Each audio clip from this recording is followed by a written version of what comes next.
Salam Bapak Ibu yang dikasihi Tuhan, selamat pagi. Walaupun saya dan Bapak Ibu saling berjauhan, tetapi marilah kita tetap mengucap syukur karena pagi ini kita boleh beribadah walaupun kita saling berjauhan. Mari sebelum kita mendengarkan firman Tuhan, saya awali dengan berdoa lebih dahulu. Bapa kami yang di surga, kami bersyukur kalau pada pagi hari ini hamba-Mu yang berjauhan dengan seluruh jemaat-Mu yang hadir di tempat ini boleh sedikit merenungkan kebenaran firman Tuhan. Berkati firman Tuhan yang ingin kami dengar, sehingga firman Tuhan ini menjadi berkat bagi kami semua. Dalam nama Tuhan Yesus kami berdoa. Amin. Bapak Ibu, saudara yang dikasihi Tuhan, pada pagi hari ini tepat tanggal 1 bulan November. Pasti Bapak Ibu ingat bahwa kalau bulan November kita memiliki Hari Pahlawan. Selama sebulan penuh ini saya ingin berkhotbah mengenai pahlawan-pahlawan yang ada di dalam Alkitab. Walaupun di Alkitab itu tidak disebut pahlawan, disebut saksi-saksi iman. Tetapi prinsipnya sama. Mereka berjuang demi imannya. Mereka tidak kendor, walaupun mereka banyak tantangan. Mungkin seperti saat ini, di mana-mana masih banyak tantangan. Saya waktu datang di Kediri, hari Senin yang lalu, saya tidak langsung ke rumah, tetapi saya menginap di Wisma Rumah Sakit Baptis selama 2 hari. Baru hari Rabu pagi kami datang ke rumah. Itu bagi saya juga tantangan. Tetapi itulah keadaan kita. Mari kita tetap teguh iman kita. Tantangan-tantangan yang kita hadapi tidak melemahkan iman kita. Bapak Ibu Saudara yang dikasihi Tuhan, di awal bulan November ini saya ingin memperkenalkan seorang tokoh yang luar biasa. Mungkin tokoh ini jarang sekali dikhotbahkan. Tokoh ini adalah tokoh di mana ia adalah orang pertama, perhatikan, orang pertama di dunia ini yang meninggal dunia. Tetapi anehnya, ia meninggal dunia karena ada iri hati, bukan karena dosanya. Bapak Ibu bisa menebak kira-kira siapa? Saya ingin menyebut ia adalah Habil. Bacaan kita hari ini, pagi ini hanya 1 ayat di dalam Ibrani 11 ayat yang keempat. Saya akan membaca lebih dahulu 1 ayat ini. Karena iman, Habil telah mempersembahkan kepada Allah kurban yang lebih baik daripada kurban Kain. Dengan jalan itu, ia memperoleh kesaksian kepadanya bahwa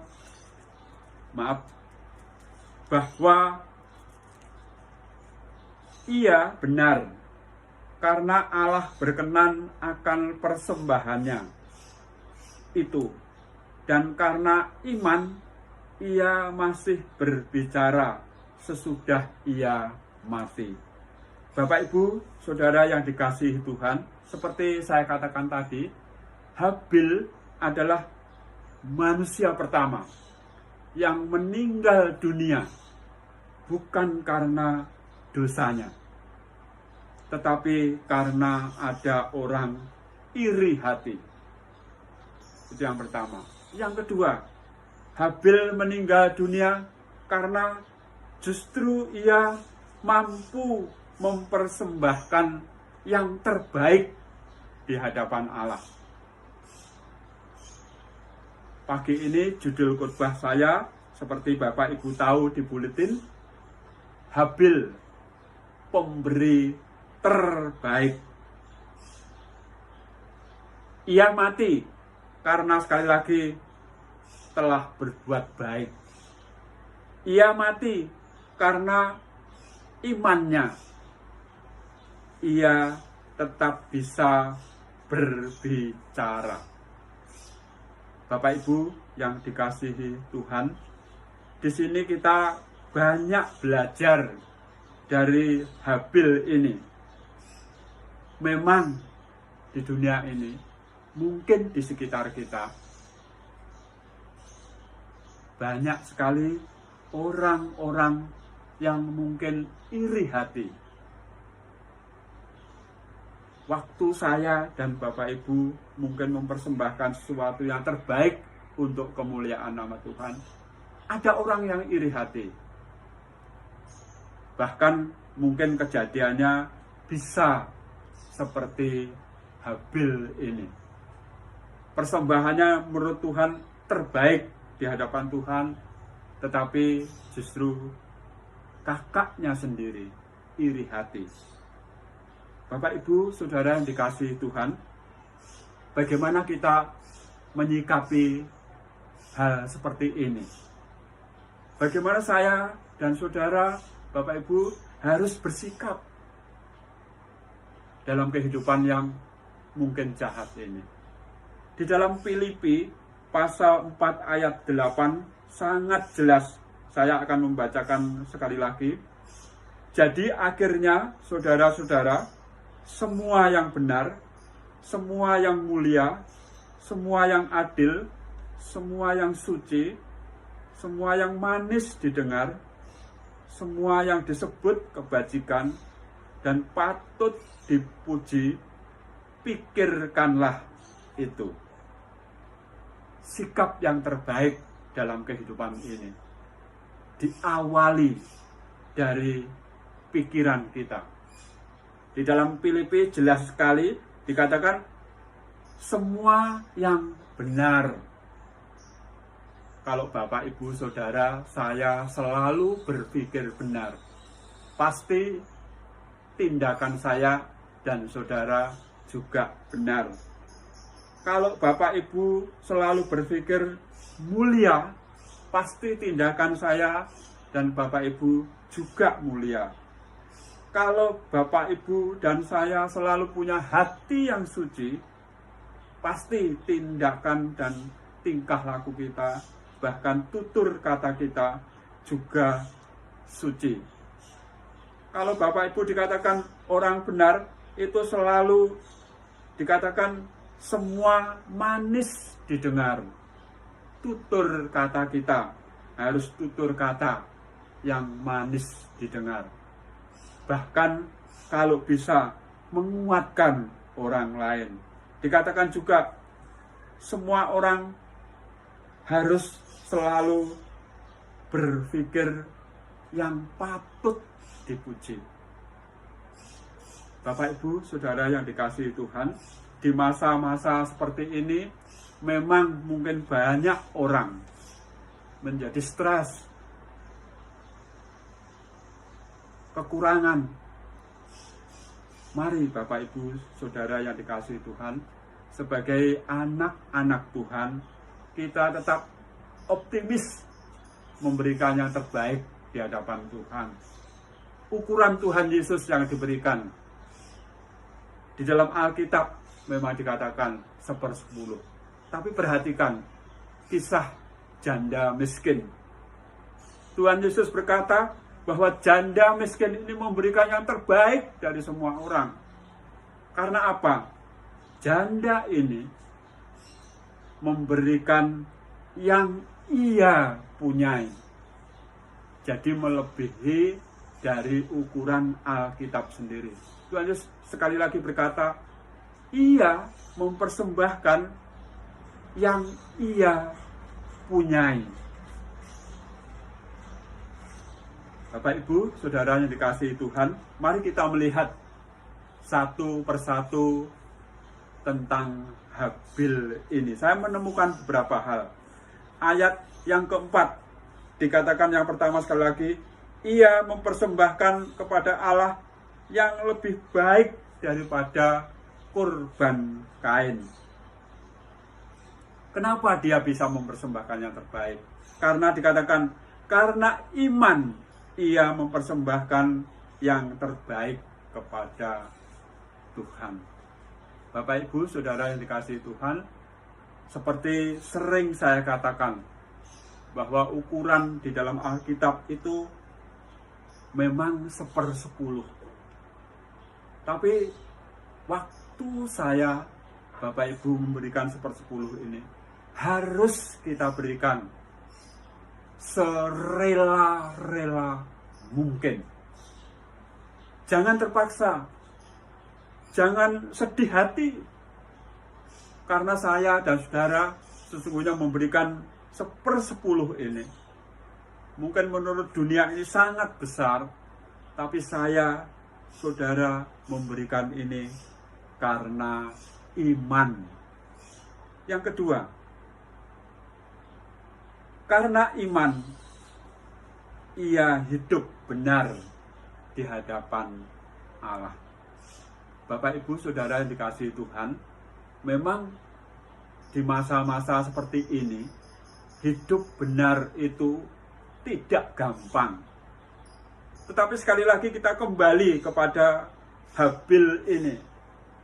Karena iman, ia hidup benar di hadapan Allah. Di Alkitab memang tidak diceritakan bagaimana keluarga itu. Apakah bapak ibunya, kakaknya beriman? Tetapi yang diceritakan adalah Habil ini hidup benar di hadapan Allah. Sekali lagi, hidup benar di hadapan Allah itu tidak gampang.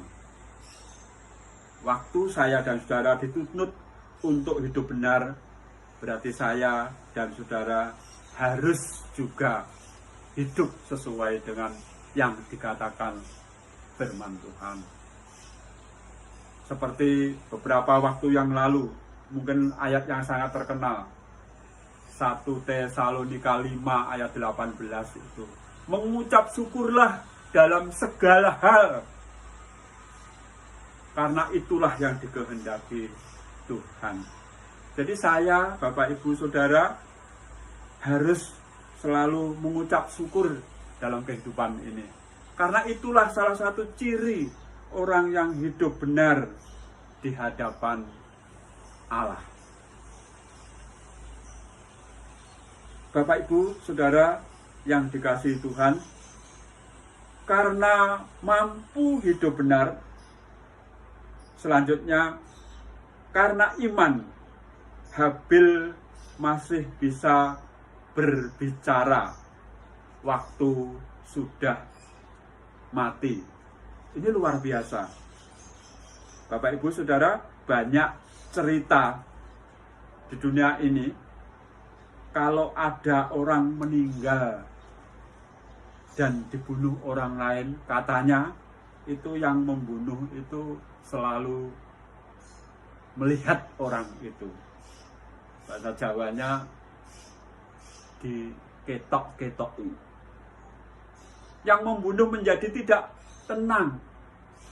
Sesungguhnya saudara, ini mungkin seperti cerita Habil ini. Waktu dia sudah dibunuh, dikatakan Alkitab, ia masih berbicara. Masih berbicara. Memang kata-katanya tidak disebutkan, tetapi pasti berbicaranya sesuai yang dikehendaki Allah. Karena apa? Karena ia hidup benar di hadapan Allah. Mungkin dia memperingatkan kakaknya yang membunuhnya untuk bertobat. Tetapi saya selalu meyakini bahwa Habil mati dengan berbahagia. Saya akan membaca Ibrani 10 ayat 38. Demikian firman Tuhan. Tetapi orangku yang benar akan hidup oleh iman, dan apabila ia mengundurkan diri, maka aku tidak berkenan kepadanya. Bapak Ibu, Saudara yang dikasihi Tuhan, firman Tuhan ini jelas sekali. Saya ulangi, tetapi orangku yang benar akan hidup oleh iman. Apapun keadaan kita saat ini, mari kita tetap memiliki iman kepada Tuhan. Kita terus berdoa untuk bangsa dan negara kita. Di mana-mana ada keterbatasan. Saya di desa saya ini, di mana-mana tertulis untuk selalu memakai masker, untuk sering mencuci tangan, untuk menjaga jarak kalau kita berbicara kepada orang lain. Mungkin menjadikan hidup kita di mana-mana ternyata tidak nyaman. Tetapi itulah yang harus kita lakukan. Orangku yang benar akan hidup oleh iman. Artinya apa? Kita tetap meyakini bahwa di masa-masa yang mungkin tidak nyaman ini, berimanlah bahwa kita tetap sehat dalam kehidupan kita. Saya kembali kepada Filipi 4 ayat 8 tadi. Bapak Ibu Saudara yang dikasihi Tuhan, mari kita selalu berpikir terhadap orang lain itu hal-hal yang baik. Mari kita penuhi pikiran-pikiran kita itu dengan hal-hal yang benar, supaya saya dan saudara mampu hidup seperti Habil, punya iman yang kokoh, tetap mempersembahkan yang terbaik di hadapan Tuhan, dan dia juga tidak dalam kehidupannya tidak banyak protes kepada siapapun. Tetapi sekali lagi, yang kita tahu di dalam kitab Ibrani ini, bahwa persembahannya itu berkenan di hadapan Tuhan. Kiranya firman Tuhan yang singkat ini menjadi berkat bagi kita semua. Doakan terus kami sekeluarga di tempat ini. Kami bersyukur kalau kami sekeluarga semua sehat. Rencana saya, istri bersama Blam akan kembali ke Banyuwangi hari Jumat depan.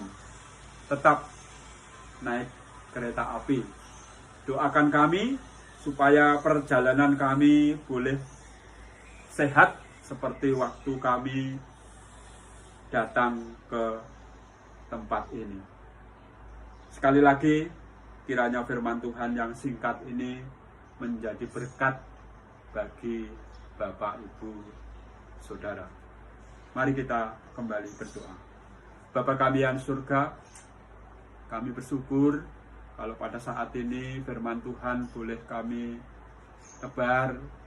Kami rindu Tuhan, walaupun firman Tuhan ini singkat, kami ingin meneladani Habil, walaupun mungkin teraniaya, tetapi mampu mempersembahkan yang terbaik untuk Tuhan. Mengampuni kami Tuhan, bila selama ini mungkin persembahan kami, baik secara kualitas maupun kuantitas, belum yang terbaik di hadapan Tuhan. Sekali lagi, kami mohon ampun. Kiranya di waktu-waktu yang akan datang, kami boleh mampu mempersembahkan yang terbaik di hadapan Tuhan. Dalam nama Tuhan Yesus, kami berdoa. Amin.